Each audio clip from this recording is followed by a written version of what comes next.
Citizenship on the Go, Lesson 5, American History, International Wars, Part 2, The Mexican-American War.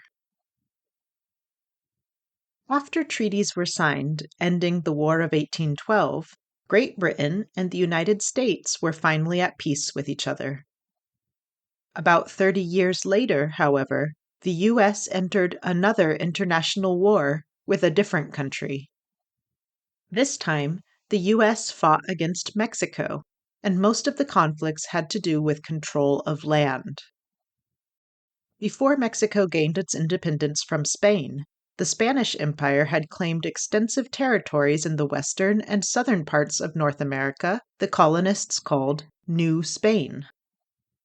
The New Spain area included what we now know as Mexico, what we now know as the U.S. states of California, Arizona, New Mexico, and Texas, and more.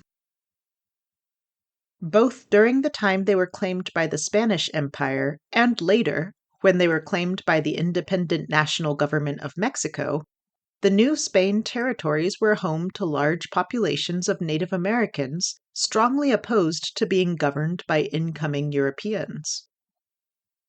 In the area we now call New Mexico, for example, people of the Pueblo and the Hopi tribes, among others, rose up against Spanish and Mexican settlers in an attempt to drive them back out of the region. In Arizona, Apache tribes frequently fought back against Spanish and Mexican encroachment, and in Texas, people of the Comanche Nation and other tribes often forcefully resisted attempts by the Spanish and Mexican governments to take control. Despite opposition from many Native Americans in the Texas area, people of European descent kept moving there, attracted by the freedom and economic opportunities it represented for some. After Mexico gained its independence from Spain, the Mexican government encouraged U.S. citizens to settle in Texas in an attempt to build up the non-indigenous population and by extension suppress the resistance efforts of Native American tribes like the Apache and the Comanche. So many people from the United States moved in with the Mexican government's encouragement that within a decade, U.S. citizens made up 80% of the Texas population. At that point, Mexico tried to stop U.S. immigration, but colonists in Texas did not listen. Instead, they declared independence from Mexico. The Mexican military fought the rebelling Texans. After the Texans won a major battle, however, the Mexican army retreated. The Texans set up what they called the Republic of Texas. The Republic of Texas did not last long. After about 10 years, the people running the Republic asked the U.S. government to annex the region, making Texas part of the United States. Not everyone in U.S. Congress liked the idea of annexing Texas. Abolitionists in Congress were especially opposed because the Republic of Texas was pro-slavery. After some debate, however, Congress agreed to make Texas part of the United States. The U.S. government sent troops to the region. The Mexican government was against U.S. annexation of Texas, so Mexico sent its own troops in response. Civics test question. Name one American Indian tribe in the United States. Name one American Indian tribe in the United States. Apache.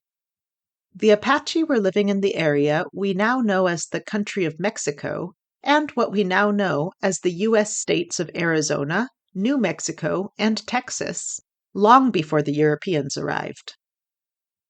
Many Apache people continue to live in lands controlled by the United States and by Mexico today.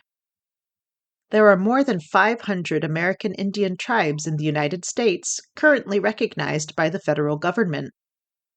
In addition to the Apache, recognized tribes or nations with large communities in the U.S.-Mexico border area in the present day include the Comanche, the Pueblo, and the Hopi. The Mexican-American War went on for 2 years before Mexico was defeated. When the Mexican military surrendered, the U.S. demanded lands beyond Texas as its price for ending the war. The peace treaty Mexico signed with the U.S. forced it to give up not only Texas, but also land stretching all the way to the Pacific Ocean. On maps of North America, the United States now reached from the Atlantic, on the east coast, to the Pacific, on the country's newly added west coast. Because of the peace treaty signed at the end of the Mexican-American War, as well as a later, smaller land purchase the U.S. made from the Mexican government, the modern border between the U.S. and Mexico runs along the southern limits of the states of California, Arizona, New Mexico, and Texas. Civics test question. What ocean is on the west coast of the United States? What ocean is on the west coast of the United States? The Pacific.